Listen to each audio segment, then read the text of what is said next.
할렐루야. 오늘은 성탄절입니다. 예수님이 이 땅에 인간의 몸을 입고 오신 그날을 기념하는 날이지요. 설교 제목은 임마누엘의 기적입니다. 임마누엘의 기적. 임마누엘은 그 히브리어지요. 우리말이 아니고 구약의 히브리인들이 사용하던 언어인데 그 말의 뜻은 뭐냐 하면 우리가 읽었던 마태복음 1장 23절의 말씀과 같이 하나님이 우리와 함께 한다라고 하는 뜻을 갖고 있어요.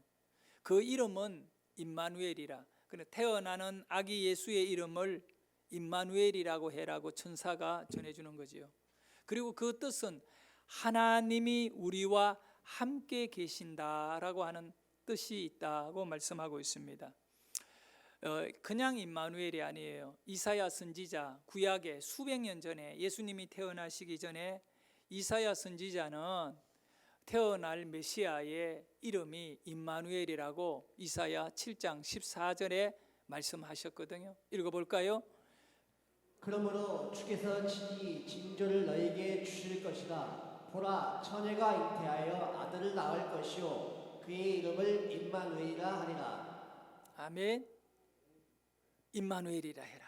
처녀가, 남자가 가까이 하지 않은 처녀가 잉태를 해서 아이를 낳을 것인데, 그 참 우리 이성적으로는 있을 수 없는 일이겠지만 그러나 그런 일이 일어날 것이고, 그 아이의 이름은 임마누엘이다.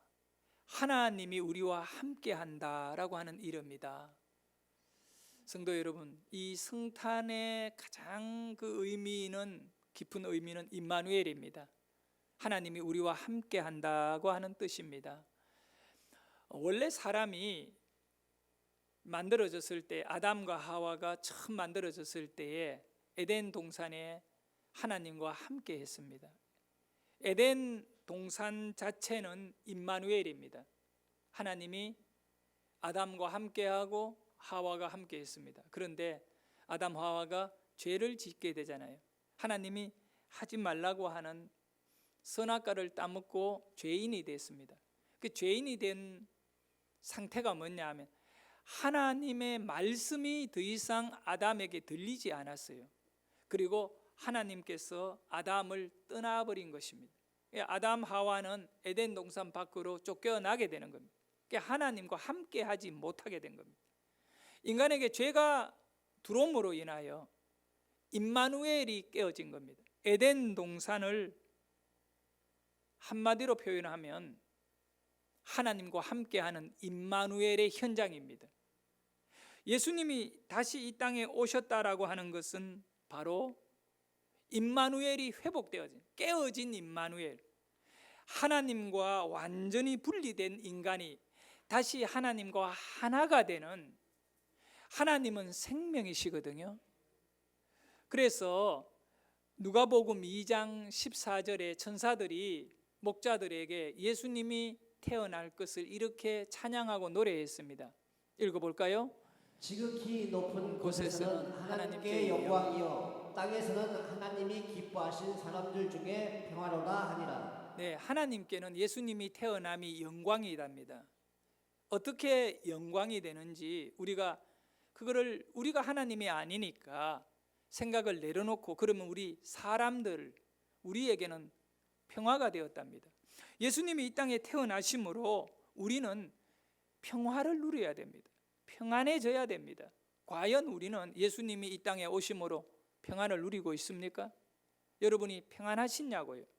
왜냐하면 하나님이 기뻐하는 사람들에게 평화로다고 그러잖아요. 사람들인 여러분에게 평안이 되어야 하는 거죠.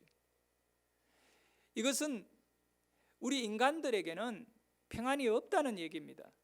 하지만 예수님이 우리에게 태어나심으로, 그분이 우리와 함께함으로 우리는 평안해질 수 있다라고 하는 이 말씀인 겁니다. 여러분, 두려워하는 것, 고통받는 것, 그리고 어떤 사람들에 대하여 너무나 큰 마음의 어떤 상처와 정오심으로 누구를 미워하는 것, 막 죽이고 싶을 만큼 마음에 분이 올라오는 이 상태는 평안이 아닙니다. 사람이 고통을 갖고 있다는 것은 평안할 수 없다는 것입니다. 예수님이 우리에게 오심으로 인하여 이런 모든 인간들의 문제, 죄로 인하여 만들어지게 된 그 고통과 두려움과 아픔과 정오심과 미워하고 시기하는 것들과 두려워하는 이 모든 것들을 우리는 이것의 포로로 사로잡혀 살아가던 인생들입니다. 그러나 예수님이 오셔서 그것을 다 풀어주시고 하나님을 기뻐하는 사람, 그들에게 평화가 되리로다고 말씀하신 것과 같이 예수님이 이 땅에 오심으로 우리에게는 평화가 되는 것이지요. 여기서 우리가 또 생각해야 될 것은 뭐냐 하면 임마누엘이신 우리 예수님, 이사야 41장 10절을 말씀해 보면 두려워하지 말라, 내가 너와 함께함이라, 놀라지 말라, 내가 너의 하나님이 됨이라 말씀하셨습니다. 여기에 보면 내가 너와 함께한다, 내가 너희들과 함께한다, 임마누엘을 하겠다는 겁니다. 이게 두려움이라는 것은 평안이 없는 상태를 말하는 거죠. 그래서 임마누엘은 평안을 우리에게 주시는 그런 결정적 사건인 겁니다. 예수님이 여러분에게 오셔서 두려워하고 힘들어하며 인생을 살아가는 저와 여러분에게 평안을 주시는 그 은혜가 있다는 것이지요. 예수님의 탄생이 우리에게는 임마누엘이 됩니다. 예수님이 계시는 곳에 니고데모라고 하는 당시 유대인의 관원이 젊고 유능한 사람이었어요. 찾아왔습니다. 찾아와서 뭐라고 말하냐면 예수님에게, 선생님, 당신은 하나님께서 로부터 우리에게 오신 분이라고 내가 그렇게 생각합니다고 고백을 한 것입니다. 하나님께로부터 당신은 오신 분입니다. 그 누구도 우리 예수님을 하나님께로부터 오신 분이라고 말하지 않을 그때에 니고데모는 한밤중에 조용히 예수님에게 찾아와 가지고 당신은 하나님께로부터 오신 분입니다. 이 말은 보통 말이 아니에요, 여러분. 당신은 하나님입니다. 하나님께로부터 오신 당신은 하나님입니다. 이 고백을 니고데모가 예수님께 하신 것입니다. 그때 우리 예수님이 니고데모에게 대답을 하십니다. 저는 그렇게 봅니다. 우리의 믿음의 크기와 믿음의 수준 다르다고 봅니다. 여러분의 믿음의 크기만큼 우리 하나님은 여러분에게 믿음의 결과를 주시는 겁니다. 니고데모가 예수님에게 당신은 하나님입니다라고 고백했을 때, 선생님은 하나님께로부터 오신 분입니다라고 하는 이 엄청난 고백을 했을 때 예수님께서는 성경 66권 가운데에 가장 위대한 복음의 복음을 그때 말씀해 주셨어요. 그것이 우리 주님이 니고데모에게 대답해 주신 내용이요, 요한복음 3장 16절의 말씀이거든요. 요한복음 3장 16절은 교회 다니는 성도들이라면 그들의 가슴 속에 다 남아 있어야 할 말씀입니다. 크게 한번 읽어볼까요? 하나님이 세상을 이처럼 사랑하사 독생자를 주셨으니 이는 그를 믿는 자마다 멸망하지 않고 영생을 얻게 하려 하심이라. 네. 하나님이 세상을 이처럼 사랑했다. 이처럼이 무엇과 같이요? 어떤 것처럼 사랑했느냐 하면 독생자를 준 것처럼 사랑했다는 거예요. 여기에 세상은 사람을 의미하는 거예요. 여러분, 이 세상의 모든 아름다운 산들과 강들과 또 나무들과 새들과 이 모든 존재하는 것들은요, 다 누구를 위하여 만든 것입니까? 누구를 위하여 만든 것입니까? 하나님을 위해서 만들었다고 생각하지 마십시오. 하나님께서요, 인간을 만들기 위해 인간이 살아갈 수 있도록 이 우주를 만들어 주셨습니다. 그러니까 얼마나 여러분 아름답습니까? 이 자연 만물이, 인간들이 그거를 자꾸 파괴해서가 문제지, 이 자연이 얼마나 조화롭게 아름답게 흘러가고 있습니까? 하나님이 세상을 이처럼 사랑했다. 여러분, 사람들에게, 아담과 하와에게 이 세상을 하나님이 선물로 주셨거든요. 그런데 선물로 준 이 세상이 이렇게 아름답기 때문에, 그러면 그 아담과 하와는 하나님이 얼마나 사랑하고 아름다워했겠느냐 말이에요. 하나님이 세상을 이처럼 사랑하사, 여기에 세상은 사람을 말하는 거예요.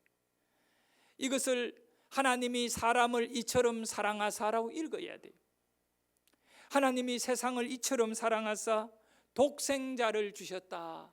이제 주셨다가 하는 것이 중요합니다. 여러분, 주셨습니다. 왜 주셨나요? 왜 주셨나요?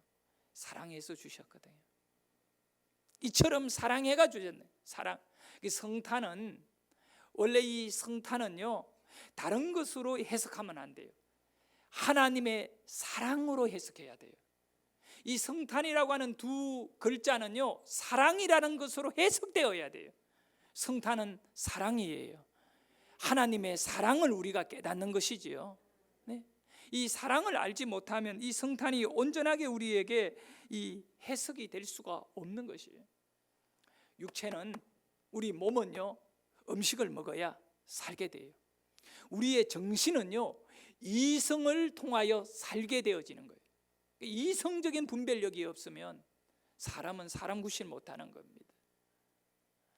우리의 영혼은요, 영이 있잖아요. 정신이 있고 영이 있다고요. 우리의 영은 뭘 먹고 살아야 되느냐? 하나님의 사랑이에요.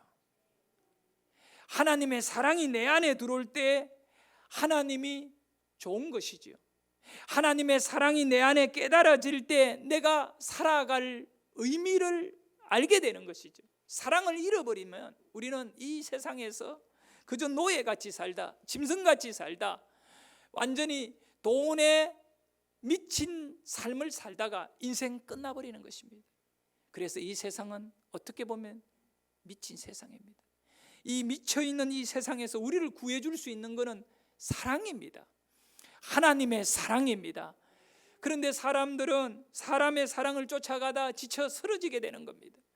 하나님의 사랑은 변하지 않는 사랑이고 영원한 사랑이고 우리를 넉넉하게 이기게 하는 능력이 함께하는 사랑임을 믿으시기를 바랍니다.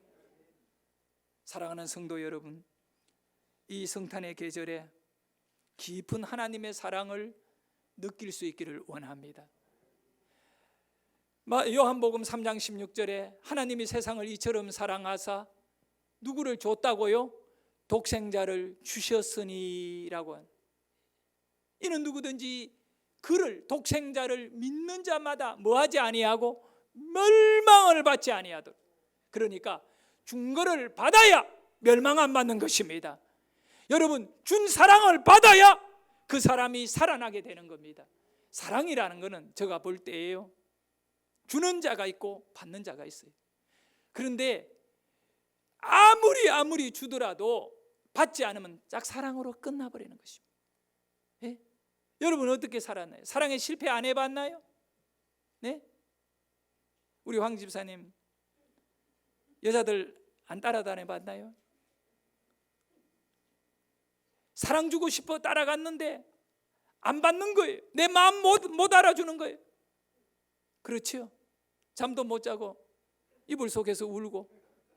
여러분, 하나님이요, 여러분을 얼마나 사랑하고 내가 너를 사랑한다 그런데 코드가 맞지 않아요. 이걸 알지를 못해.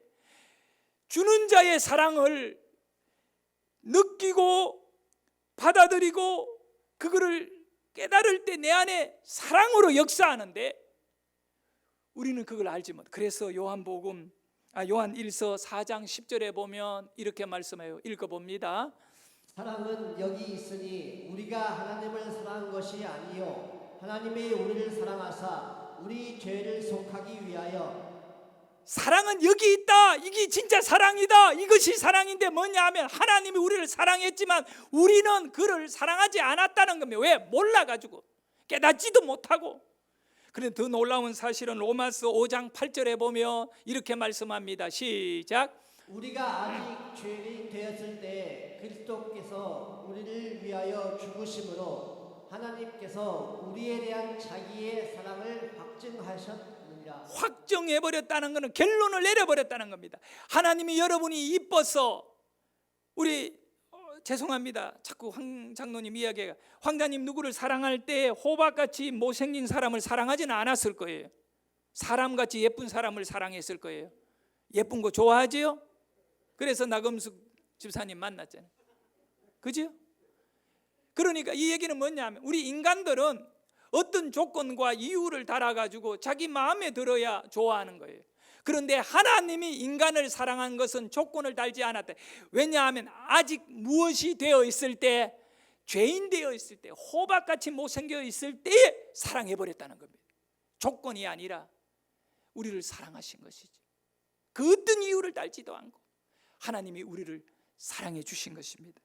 이 엄청난 사랑 속에 우리는 오늘 살게 되는 겁니다. 그래서요, 여러분 히브리서라는 것이 이제 신약 성경에 히브리서가 있어요. 그 히브리서라고 하는 말의 뜻은 로마서는 로마에 보낸 편지예요. 로마인들에게. 에베소는 에베소에 보낸 편지. 갈라디아서는 갈라디아에 있는 그 사람들에게 교회에 보낸 편지. 히브리서는 히브리가 뭡니까? 히브리 유대인들이에요. 이스라엘 사람들이에요. 이 히브리서는 사도가요, 유대인들, 이스라엘 사람들이 읽고 이거를 읽어보고 믿음 좀 가져라고 쓴 것이 히브리서입니다. 근데 누구보다도 하나님을 잘 믿어야 될 히브리인들, 이스라엘 백성들이요, 하나님 자신인 예수를 믿지 않는 거예요. 그래서 히브리서를 읽어보면 그 구약의 인물들을 많이 얘기하고요, 그리고 그 사건들을 얘기하며 히브리서가 뭘 얘기하냐? 믿음을 얘기하는데 히브리서를 쓴 목적이 뭘까요? 우리들에게 믿음을 일깨우는데 그 히브리서의 결론은 저는 그렇게 본다. 하나님이 당신을 사랑했는데 당신들이 그 사랑을 알지 못한 것이 문제야, 이렇게 지적해 줍니다. 그래서 1장 1절에 히브리서를 기록하면서 처음에 나오는 1장 1절 2절에 보면 그 기록의 목적을 이렇게 해두고 있습니다. 읽어봅니다. 옛적에 선지자들을 통하여 여러 부분과 여러 모양으로 우리 조상들에게 말씀하신 잠깐만, 여기 있어요. 하나님이요, 우리 조상들 선지자들, 수많은 선지자, 여자 선지자, 남자 선지자, 왕들, 그리고 수많은 사람, 그리고 여러 부분과 여러 모양으로 우리 조상들에게 말씀하신 하나님이 무슨 말씀하셨을까요? 야, 너희들 말 안 들으니 내가 너희들 죽인다고 말했을까요? 너희들 뭐 어떻게 보면 그 다른 어떤 하나님의 목적을, 아니, 그 다 의미 없어요. 그 구약의 선지자들과 수많은 사람 여러 부분으로 말한, 수없이 반복적으로 말한 것은 딱 한마디예요. 내가 너희들 사랑한다. 내가 너희들 버리지 않는다. 내가 너희들 구원한다. 하나님이 사랑을 우리에게 얘기했다는 거예요. 근데 우리는 그 하나님의 사랑의 고백을, 코드를 딱 맞추지 않고 그냥 내 생각대로, 내 방식대로 살아가 버리는 겁니다. 짝사랑의 슬픔이 바로 그거 아니겠어요? 그 뒤에 보면 이 모든 날에, 2절이지요. 이 모든 날에, 그래 수없는 날을 그렇게 해왔는데 시간 속에, 역사 속에 이제는 마지막에는 어떻게 합니까? 마지막에는 아들을 통하여 우리에게 말씀하신다. 여러분, 예수님이 말씀이에요. 이제 이 마지막에는 아들을 보내어, 그러니까 여러분, 임마누엘 뜻이 뭐예요? 하나님이 우리와 함께 하신다잖아요. 어떻게 하나님이 여러분과 함께 하셨습니까? 지금 하나님이 여러분과 함께 하는 것, 여러분 하나님 함께 한다는 것은 가장 중요한 게 보는 거예요. 보여줘야 된다고. 내 안에 있어야 되고 만져줘야 돼요. 함께 하는 자는 만질 수 있잖아요. 예? 그런데 보이고 만지나요? 아니잖아요. 그래서 하시는 말씀이 뭐냐면 마지막에는 아들을 통하여 뭐 한다고요? 말씀하시. 성경에 보면 요한복음에 말씀이 육신이 되어 우리 가운데 거하시는, 우리 가운데 계시는 분이 예수님인데 그분이 이제는 말씀으로 우리에게 계십니다. 마지막에는 아들을 통하여 말씀하십니다. 여러분에게 하나님의 말씀이 있다면 여러분과 저는 임마누엘 하는 것입니다. 말씀이 임마누엘입니다. 할렐루야. 하나님의 말씀은 능력의 말씀이에요. 하나님의 말씀은 생명의 말씀이에요. 하나님의 말씀은 구원의 말씀이에요. 하나님의 말씀은 하나님의 사랑이에요. 이제는 이 말씀을, 신약 성경을 통하여 하나님을 받아들이시기를 바랍니다. 그 말은 사랑을 받아들이셔야 돼요. 아, 하나님이 나를 사랑하셨구나. 임마누엘입니다. 자, 결론을 말씀드릴게요. 성탄, 오늘 이 놀라운 하나님의 사랑이 우리 가운데 역사되어지는, 이 성탄은 하나님의 사랑이거든. 사랑을 깨닫지 못하니까 하나님이 직접 인간의 몸으로 오셔서 우리를 사랑해버린 것입니다. 이 성탄은 세 가지의 기적이에요. 이 사랑의 기적이 나타나고 있어요. 첫째는 뭐냐면 성육신의 기적이에요. 하나님이잖아요. 우주 만물을 창조한 그 하나님은요, 자신이 창조한 피조물 가운데 시간과 공간을 창조하신 그 하나님. 여러분, 시간과 공간은요, 그 안에 들어와 버리면, 시간 세계에 들어오고 공간 속에 들어오면 시간과 공간에 딱 우리가 어떻게 됩니까? 통제를 받게 됩니다. 보세요, 예배당 안에 있잖아. 그럼 여러분 집을 얼마나, 여러분 가정을 얼마나 사랑해요? 그럼 여러분의 몸은 이 예배당 안에, 교회 안에 통제되는 거예요. 제한돼요. 집에 가야만이 집에 누릴 수 있는 거예요. 그런데 우리 하나님께서 이런 시간 속에, 공간 속에 자신이 갇혀버리는 것입니다. 우리 인간과 똑같이 이것을 가리켜 성육신이라고 해요. 얼마나 놀라운 사랑이십니까? 예? 성도 여러분, 우리 하나님이 부도나셔서 가난해진 거 아니에요. 우리를 사랑해 주셔서 우리 있는 데까지 그 사랑의 용어를 알아듣지 못하니까 이렇게까지 내가 너희들을 사랑한다 하고 낮아져서 인간의 몸으로 오신 것이 예수님입니다. 할렐루야. 성육신의 기적이 성탄절입니다. 두 번째 기적은 죄 사함의 기적입니다. 할렐루야.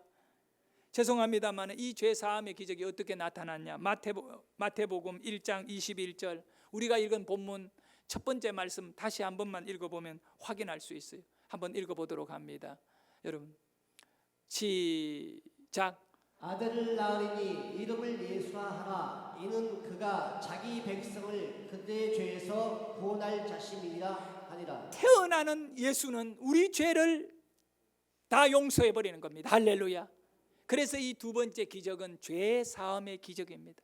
성탄이요, 죄 사함의 기적이거든요. 그 기쁘고 좋은 날입니다. 메리 크리스마스. 메리가 뭡니까? 강아지 이름이 아니에요. 메리는 즐겁다. 왜 즐거우냐? 죄가 사했으니까. 할렐루야. 여러분, 죄가 사했으니 즐겁잖아요. 얼마나 메리가 돼야 돼요. 메리 크리스마스. 즐거운 크리스마스. 죄가 용서돼요. 어떤 죄를 지어도 괜찮아요. 깡패도 괜찮고 살인자도 괜찮고 간음자도 괜찮다고 해. 간음하고 돌아다니지 말고. 하여간 다 어떤 죄를 지어도 용서해 주시는 거야. 다 오라, 내게로 오라. 불효자도 오라, 죄 지은 자도 오라, 가난한 자도 오라, 배고픈 자도 다 와서 용서받아라. 할렐루야. 마지막 세 번째 기적은 임마누엘이라고 봐요. 이거보다 더 감동은 없어요. 이거는 사랑이에요. 사랑. 하나님의 사랑이에요. 임마누엘은 사랑이에요. 여러분, 내가 우리 고은옥 씨하고 같이 살아요. 부부로 살아요. 임마누엘 하고 있다고요. 우리 함께 하고 있다고. 그거는 사랑이에요. 여러분, 하나님과 임마누엘 하는 거예요.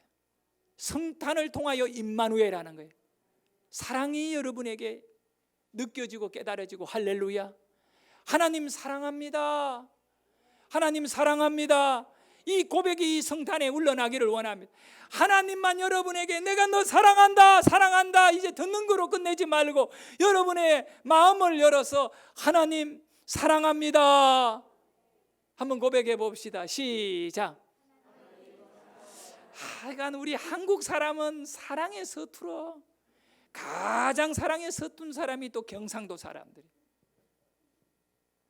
성도 여러분, 이 성탄에 이 세 가지의 기적, 성육신의 기적, 하나님이 인간이 되신 기적, 죄 사함의 기적, 사랑이 그대로 뭉클하게 우리에게 나타나 버린 임마누엘의 기적, 여러분의 기적이 되기를 예수 이름으로 축원합니다. 기도드리겠습니다.